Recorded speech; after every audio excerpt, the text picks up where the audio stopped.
मीशो से मैंने first time कुछ किचन का सामान मंगाया है, तो मैं एक-एक करके आपको दिखाऊँगी कि कौन-कौन से सामान मैंने मंगाया है एंड हर एक प्रोडक्ट का जो लिंक है वो आपको डिस्क्रिप्शन बॉक्स में या फिर कमेंट सेक्शन में मिल जाएगा। तो आप भी चाहो तो प्राइसेस कंपेयर करके इन्हें अपने किचन के लिए भी मंगवा सकते हो। सबसे पहला प्रोडक्ट है ये वुडन चॉपिंग बोर्ड। ना मुझे वुडन चॉपिंग बोर्ड्स बहुत पसंद है, लेकिन उनके साथ प्रॉब्लम ये है ना कि जब हम उनके ऊपर कुछ चॉप करते हैं उसके बाद हमें उसे वॉश करना पड़ता है, तो पानी लग के ना वो वुड जो है वो ख़राब हो जाता है। आप चाहे जितना भी उससे केयरफुली धो लो, आराम से अच्छे से धूप में सुखा लो, लेकिन फिर भी वो वुड ख़राब हो ही जाता है। लेकिन ये वाला जो चॉपर है ना, इसके ऊपर एक लैमिनेशन जैसा लगा हुआ है, जैसे हमारे सनमाइका का लैमिनेशन आता है ना, उस तरह का एक लैमिनेशन लगा हुआ है, जिसकी वजह से ये वुड जो है वो पानी पकड़ता नहीं है। जैसे यहाँ पे मैं वेजिटेबल्स जब चॉप कर रही हूँ ना इसके ऊपर, तो क्या होता है, इसको क्लीन करना बहुत ईजी है। मतलब आप सिंपली एक गीले कपड़े से भी इसे साफ़ कर दोगे ना, तो भी ये बहुत अच्छे से साफ़ हो जाएगा। आपको हर बार इसे पानी से वॉश करने की ज़रूरत नहीं है। तो ये प्रोडक्ट तो मुझे बहुत अच्छा लगा। फाइनली एक वुडन चॉपर मुझे मिला है, जो मेरे ख्याल से तो इतना जल्दी ख़राब नहीं होने वाला है। नेक्स्ट है ये चॉपर। ये प्लास्टिक का चॉपर है एंड ये बिना इलेक्ट्रिक का चॉपर है, बेसिकली मैनुअल चॉपर है। तो इसमें इस तरह से अटैचमेंट्स दिए हुए हैं। तो एक इसका प्लास्टिक का जार है जिसके अंदर कुछ ब्लेड्स लगे हुए हैं। इस तरह से ब्लेड्स काफ़ी शार्प है, और उसके साथ एक लिड है एंड ऊपर से एक क्या कहोगे आप इसको, एक पंप जैसा है। तो यहाँ पे मैंने सोचा मैं चॉपिंग का पहले ट्राई करती हूँ।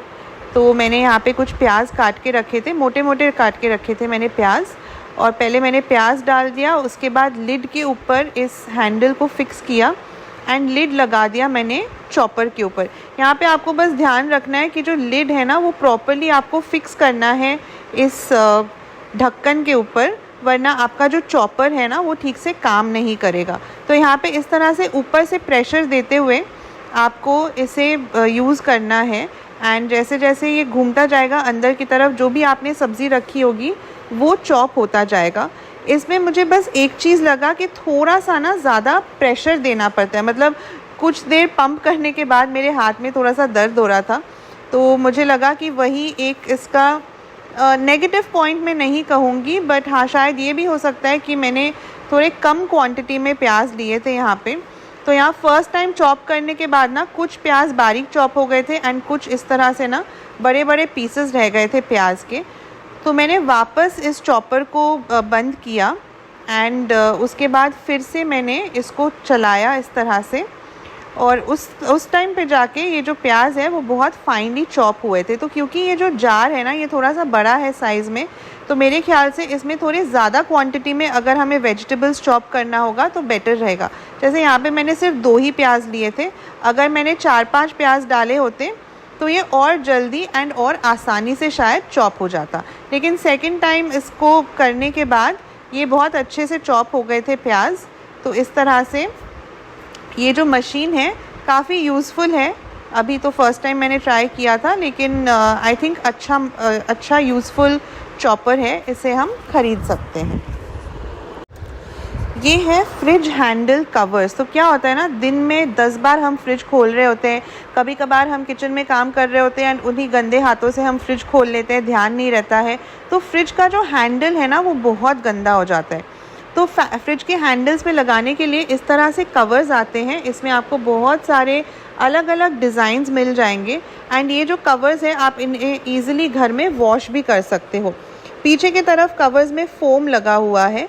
तो ये अगर जैसे आपका फ्रिज है, मेरे फ्रिज में 2 हैंडल्स हैं क्योंकि डबल डोर वाला फ्रिज है, और इन हैंडल्स के पीछे ना वेलक्रो लगाया हुआ है, तो ये बहुत इजीली स्टिक हो जाते हैं।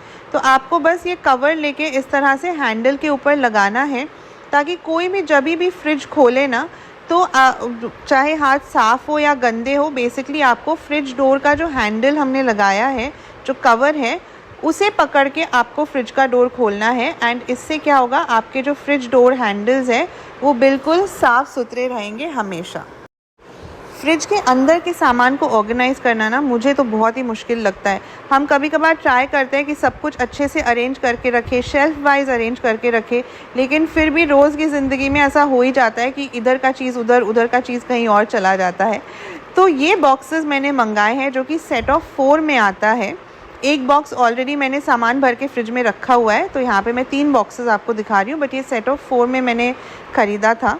तो इस तरह से ये प्लास्टिक के लंबे वाले बॉक्सेस है जो एक कवर के साथ भी आता है एंड नीचे ना एक ऐसा जाली दिया हुआ है।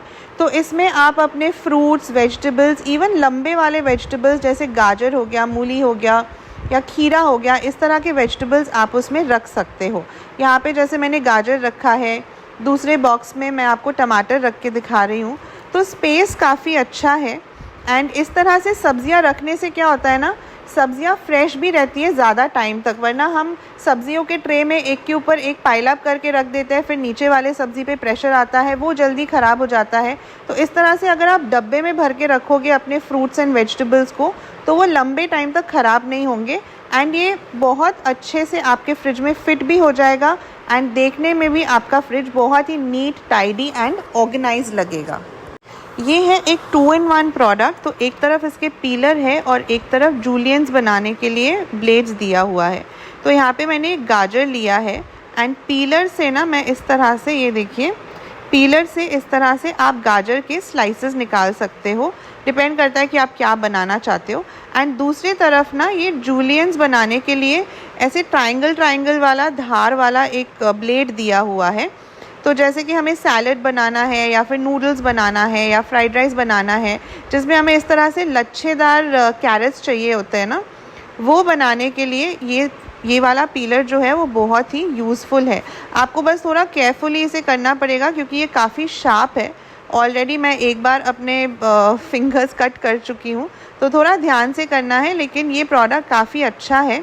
बहुत अच्छे से इसके जूलियंस निकलते हैं एंड इसे बहुत ईजिली आप यूज़ भी कर सकते हो। ये है एक वायरल आटा मेकर, यानी कि आटा गूंदने के लिए इसे यूज़ किया जाता है।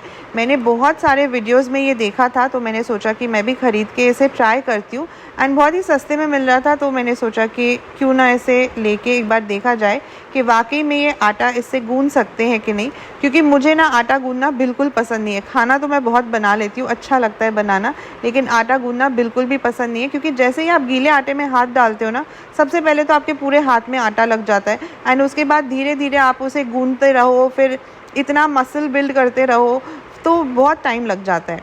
तो यहाँ पे मैंने क्या किया, मैंने लिया है थोड़ा सा आटा, उसमें डाल दिया मैंने थोड़ा सा नमक एंड अब इसी क्या कहेंगे इसको, हम आटा मेकर ही कहते हैं इसको, आटा मेकर से ही मैं इसे मिक्स कर रही हूँ। थोड़ा सा ऑयल भी मैंने डाला था ताकि बाद में डालना नहीं पड़े। और मिक्स करने के बाद ना अब थोड़ा थोड़ा पानी डाल के मैं इसी आटा मेकर से इसे मिक्स कर रही हूँ। सो जैसे जैसे मिक्स कर रही हूँ, ऑब्वियसली थोड़ा थोड़ा करके पानी डाल रही हूँ एंड फिर मैं आटे को मिक्स कर रही हूँ। तो यहाँ पे ना मैंने रियलाइज़ किया कि इससे आप पूरा आटा का जो हम डो बनाते हैं ना, वो पूरा नहीं बना पाओगे आपको एंड में हाथ लगाना ही पड़ेगा। बट ये क्या करता है ना, ये आपकी काफ़ी मेहनत कम कर देता है एंड आपकी जो एफ़र्ट, जो स्ट्रेंथ आपको लगाना पड़ता है ना आटा गूंदने के लिए, वो काफ़ी कम हो जाता है। तो यहाँ पे थोड़ा थोड़ा करके पानी ऐड करने के बाद जहाँ पे मुझे लगा कि अब शायद और पानी की ज़रूरत नहीं है, अब आटा इससे अच्छे से गूंद जाएगा, मैंने थोड़ा सा हाथ लगा के देखा लेकिन फिर भी काफ़ी ड्राई था, तो मैंने थोड़ा सा और पानी इसमें डाला एंड फाइनली मैंने हाथों से इसका डो बनाया। लेकिन यहाँ पे आप देखो कि जब मैं डो बना रही हूँ ना, आटा जो है वो बहुत ज़्यादा मेरे हाथों से चिपक नहीं रहा है क्योंकि ऑलरेडी आटा एंड पानी अच्छे से मिक्स हो चुका था। बस थोड़ा सा यहाँ पे हमें एफ़र्ट लगा के ना ये डो जैसे हम बनाते हैं वो डो बनाना था। तो ये प्रोडक्ट मुझे काफ़ी यूज़फुल लगा। छोटा सा प्रोडक्ट है, आपके किचन में कहीं भी आ जाएगा, आपकी कटलरी ट्रे में या जहाँ पे आप नाइफ्स वगैरह रखते हो वहाँ पे भी ये फ़िट हो जाएगा बहुत ईज़िली। तो इतना जगह भी ये नहीं लेता है एंड काफ़ी इफ़ेक्टिव है। मुझे तो ये बहुत पसंद आया क्योंकि आटा गूंदने का जो मेरा टाइम है वो तो इसने काफ़ी हद तक रिड्यूस कर दिया है।